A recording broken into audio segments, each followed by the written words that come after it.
Hello everyone. Today we're going to doing something a little bit different today. We're going to be talking about the upcoming big event this weekend. It's actually going on right now. Oh. Started today. I know, we're slackers. We're a little behind in getting there. Shortly, we have jobs. But we're super excited to talk about Origins Game Fair. Yes, so we started going to Origins couple of years back. It was 2016. You got me to go. Yes, because I had went before and I had an absolute blast going, and so I convinced you to go. And we somehow got off on Friday and we just said, let's just go. Like, we literally had no plans on going. Yeah. We just ended up going. It seems like every time we don't have the children the weekend that Origins happens. Yeah, exactly. It's coincidental. So then we packed up and we left, and we had such an amazing time that we kept coming back. So it's a little bit different than Gen Con, and we'll talk about those, what the differences are here in a minute. But first, let's talk about dates and location. So it is in Columbus, Ohio, right? Yep. And then the dates, obviously, it starts today. It ends on Sunday. Mm-hmm. So definitely, if you're in the area, if you're a couple hours away, definitely check it out. All right. So now the differences between Origins and Gen Con for me. So Origins is a lot more laid back. I actually get to demo games there because at Gen Con, the booths are so crowded, there's no way to demo any of the games. Like, it's very, like, there's so many other people. There's no way. They have a lot more tables, so that it is possible to get in for demos. It's just a lot harder. And it's not laid back. Like, you have to. Yeah, it's a crowd. I'm gonna go and I'm gonna demo this. Yeah, well, you can walk straight down the hallway at Origins, whereas at Gen Con, you're going to be stop and go, shuffling feet. So, and the thing I liked about it is I can stop, demo a game, go. I'm not stressed out. Like, there's not 10 other people talking to these people, like, trying to learn this game with me. So I in that aspect, I feel like I get to actually focus a little bit more on learning and demoing some of the new stuff that's out there. Most of it isn't for sale yet. But it's like, hey, at Gen Con, we definitely need to pick this up because I really liked it. The other thing that I liked about it is price point. It is a lot cheaper. No, not really. Not really anymore? No, I mean, especially this year because they did something unique where they included the events in the cost of the ticket. So whether you go to an event or not, you're paying for events because you don't pay for the actual event itself unless it's got like a prize or that there's extra cost involved. But in general, all the tickets are free this year for the events, so that's new. But as a result, the prices of the tickets is pretty much almost equivalent to Gen Cons now. Right, but at Gen Con you still have to pay for event tickets. So if you're heavy on events, then that's great for you. So it is still probably a little bit cheaper if you like events. The other thing that I think about Origins versus Gen Con, so Gen Con has a lot of everything, but Origins, especially probably 5 to 7 years ago, 10 years ago, it was a lot more focused on role-playing. And it could be because the times that I went previously, that's what I went there for. So that's a little bit different. So if you really like the role playing, there's a really good crowd there that really focuses on that, and so you can get in some really great games there. Gen Con has a substantial number of people that go for that as well. Right. Because of the pace of Origins, it just seems, for me, it just seemed a lot more role playing friendly, because you're not in a constant rush. And so just the feel, I think overall just the feel of Origins is a little bit slower and a little more enjoyable. Yeah, I mean, for me, the overall pace means I can take more time away from the convention. So the things that I enjoy the most about the convention are not actually part of the convention. It's trying out all the restaurants around there. We love going over to the farmers market. Dude, they have this place with macaroons. Amazing. Oh my gosh, these macaroons! Like, listen, they're dope. Yeah. Okay, they have this really good Indian restaurant. Like, no kidding. Yeah. And you can get your Indian food. I can go to Italian, and we're both happy. Right. Because here's the thing. So talking about Gen Con location versus Origins location. Gen Con, there are restaurants nearby, but they're a walk. And you have to know where you're going. Yeah. Versus where Origins, you have that marketplace. And there's so much there at the marketplace that you get a little bit of everything. So if you're with a big group that's like, we don't know what we want, you can go there and it's fine. And you can go there every time and get something a little bit different. But then also down the street, they have a bunch of really cool, fancier restaurants over at Origins. One that we didn't. I actually like the duck pate, but you weren't a big fan of it. That one time we went, we've had a couple of experiences. But location wise, again, I just think it just is a little bit slower and it's a lot more enjoyable. For me, it's less enjoyable from the standpoint that I go to Gen Con primarily to shop. That's where I come home with tons of new games. At Origins, the new releases are typically not there. There's not many of them. But we actually get to spend time together at Origins versus where I just let you shop because I'm just teasing. If you would like a gamer girl, please. No, but I mean, in that aspect, I enjoy it because I feel a lot more connected with you and the people that I'm with while there because there's not so much else because there's still plenty to do at Origins. Don't mistake me. Yeah. There's plenty to do. It's like the first time we went, we didn't get any tickets, and I think that's one thing. And then when we did, we didn't know where to go for anything. I don't think there's as much coordination as far as the events go at Origins as Gen Con. It's Gen Con. But you have it down. You know exactly where you go. Here, it's like behind the tool shed on the left, and it's. Well, no, I don't think that's true because when I went for role playing events with my other group, we were one building. All the RPG events were in that one building. We were fine. But it's a little bit different because now my tastes are so eclectic. I tend to have to go across everywhere to find everything because I like to experience a little bit of each thing. And that's possible. But most of the time we've been very spontaneous when we go. So planning has not been. And it's also the fact that we know Indianapolis so much better. So we know where things are. So it's easier to find things because we've been there so many times. Yeah. But no, I've really enjoyed Origin. So let's talk about. So we're excited. We get to be media this year. So and because we're media, so it's not going to be nearly as laid back this year because we've been flooded with communications from various of the distributors, publishers. There's designers. One I'm super excited about. Listen, guys. No, my favorite designer from my favorite board game, Ryan Courtney, is going to meet with us, and I'm super stoked. I'm so excited, guys. So listen, that's my highlight for the vendors. But we're actually going to meet quite a few. Yeah. So he's the scheduler. Tell us some of the people that we're going to end up meeting up with. So we're going to meet up with Cosmos Games. Meeting up with Dead and Alive Games, Lucky Duck Games, KTBG, Burnt Island Games. So that's the Lucky Duck. We played a couple of good ones from them. It's a Wonderful World. Oh, see, there you go. That's another one of our Destinies, favorites. Which was just the other day. We did a review on Destinies, and that one was pretty good too. Yes. So KTBG, that's Creature Comforts, and that one did turn out really nice. See what new ones they got coming. Burnt Island did in the Hall of the Mountain King. That one was a good game. I don't know if we've reviewed that one.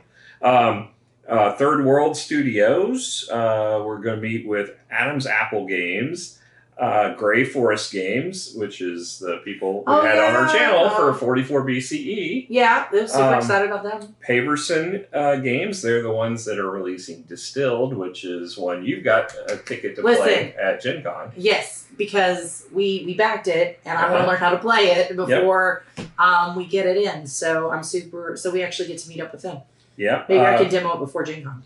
We're meeting up with Thunderworks Games, Blinks Games, Bitewing Games, and Rock Manor Games, and then also meeting up with a person that has designed a social deduction game that's based on superheroes that it's called Vigilante. So I'm looking forward to all of those. Lots of games to people to meet up with up there. So tell me, I told you which one I'm excited. Ryan Courtney. Which one are you kind of the most excited about? Oh, that's a toss-up. Lucky Duck, I'm pretty excited about. It is pretty awesome. Because It's a Wonderful World is one of my top 10 games.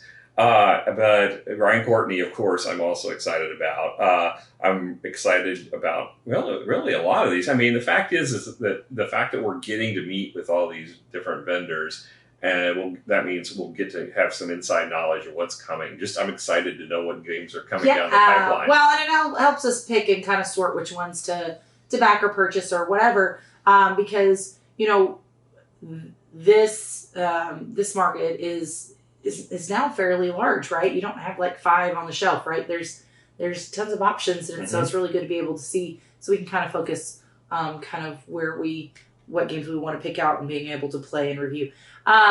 So super exciting. Now we do also have some events that we're gonna go see this go around.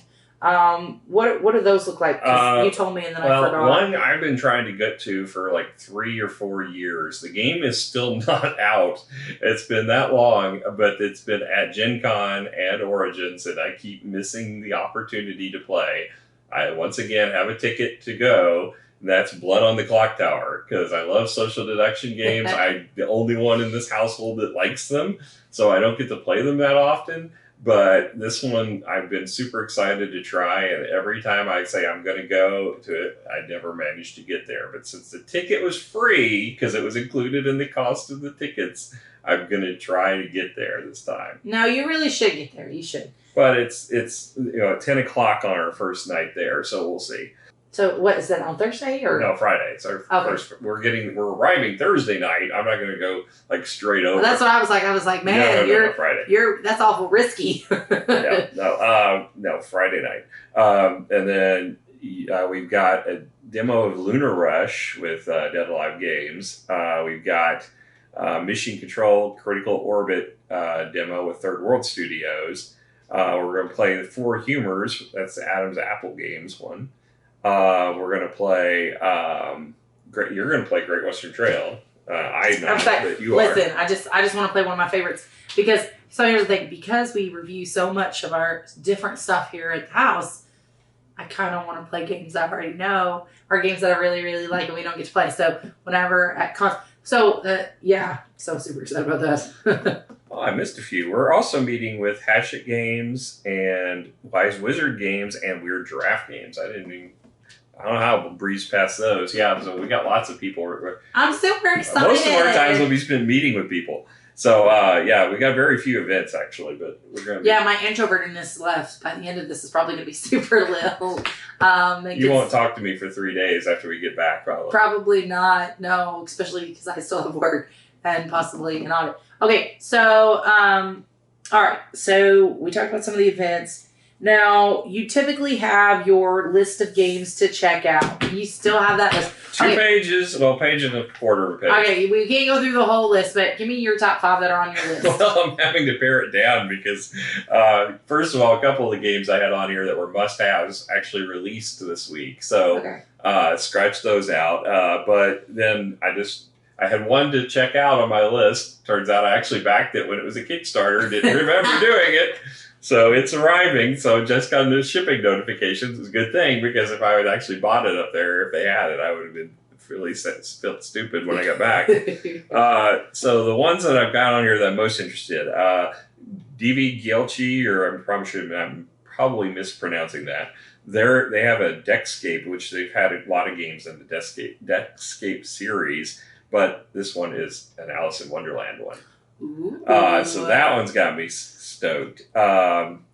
There's the only must-haves I've got on my list. Most of them are just ones I want to check out. The must-haves I've got are the Destinies expansions from Lucky Duck, because they are exclusive through their website. So I'm hoping they'll have them present. Those are not new releases. The other ones I've got that are kind of high on my list. One of them I got is I'm on the fence about, because I don't know if you'll ever play it. And it's one that's, because it's a 3-hour long game or longer. It's called Successors. I was on the fence about backing it when it was up on Kickstarter. What? I don't kind of kicked myself games. for not backing it. Well, I'm not sure if it'll be your type of game or not. Oh, okay. 3 hours of misery, no. 3 hours of goodness, yes. But it's a historic game with, but it's got, I think there is a dudes on a map type thing to it too. But it looked super interesting, but I wasn't sure because of the playtime. I think it might be even longer than 3 hours. I think it's more like 3 to 6 hours. But it looks beautiful, and it's apparently been multiple releases of this game, and it's really popular. I was really I was on the fence about buying it before, and I was going to be there, and it's like, well, do I get it if it's there? And if it is, it's got to be the Kickstarter version, or I wouldn't want it, and so I'm still not sure on that one. But Orconomics and Last Aurora Frozen Steel, I want to check those out at Ares Games. Acropolis from Gigamic, I want to check that out. In the Palm of Your Hand from Hachette Games, I want to check that out. Yeah. So a lot of games here. So yeah, there seems to be quite a few that you're going to be eyeing at if we have time to even. Yeah. Well, I'm sure we'll make it around. Oh, Don Pierre is one that I definitely want to check out. That's one super excited about. Although I'm not sure exactly where it's going to be because they have a map and they show all the vendors, and this is one is R&R Games. And it wasn't listed among the vendors, but yet I saw that they were going to be there and they were going to have it. I don't know if it's available for sale. It may just be demo. I'm not sure. But if they have it, that's one. It's basically about winemaking, similar to like what viticulture is, but it looks interesting. And then we've got demos, ones I definitely want to demo, Trailblazers. That's the new one from Ryan Courtney. So I definitely want to demo that one while we're there. Dude, super stoked about that one. And of course, 44 BCE. We've already talked with Holt and with Christian. I'm super stoked we get to demo that while we're up there. We've got Oak, which we backed, and Palaces of Carrera, which we backed, which are both going to be there for demo. There's the new Smash Up Disney, which is going to be there. So I'm interested in checking that out. I do actually want to check that out because I like me some Disney. We haven't played Smash Up in ages. No. Septima, that one is from Mind Clash Games, and they always make beautiful games. So I do want to see that while we're there. Yeah. So it sounds like we have our list of to-dos. Sadly, we don't have any, for me anyway, that we don't have any role-playing events, but they take quite a bit of time. So kind of a little bummed about that, but that's okay. Yeah. And we're going to be trying to get some recording done while we're there, so hopefully that'll we'll town out. We've got access to the press area, but I don't know what the booking. Yeah, we don't know how that's all going to work out. And we're not sure. Mask required, so it's going to be harder to record with the masks on the floor. Now up in the press docket, if we do get access to that, we can. Or it's optional because you're basically privately in there. So, we'll see if we can get access to that. Yeah. So hopefully, though, and who knows, maybe we can get a few interviews with people. I do know we're going to go try to live a couple of times, so we'll see what that looks like on our Facebook. So please feel free to find us on Facebook, Legends of Nirvana. Give us a follow, and we'll be going live on there. And make sure you subscribe and follow along with us here because we're going to be having all the videos after the fact of everything we've discovered up there and any of our purchases or things we come back so with. We'll obviously do a haul review, and then we're also going to probably end up reviewing some of the games that we got to encounter and play, so I'm super excited about that. Yay, that is very exciting. But overall, I'm excited for this weekend. I can't wait. We're leaving Thursday night, but I have to remote work on Friday. We have to wait because anyway, so that yay. No, I got some important stuff I'm required to do for work. But no, overall, I'm still super excited about this weekend. Our little getaway is what we were calling as our little getaway, but it's getting a little not so little anymore. It's going to be busy. It's not going to feel quite the same as our usual Origins trip where it's just kind of a leisurely stroll down the aisles. You've booked a solid. they kept contacting it, and they were making which is great. Please feel free. Pass the opportunity up. So if you guys are up there at Origins and you want to come hang out with us, definitely give us a shout out. We'll be wearing our shirts most of the time, if not all the time. I might be cosplaying, not gonna lie. Oh, you're gonna cosplay? Okay, well, I'll be wearing the logo shirt, so you'll see me. Yeah, I may be dressed up as Misty from, let's see, or maybe some other stuff. So, yeah, super excited. Can't wait. We'll catch you guys later. Bye.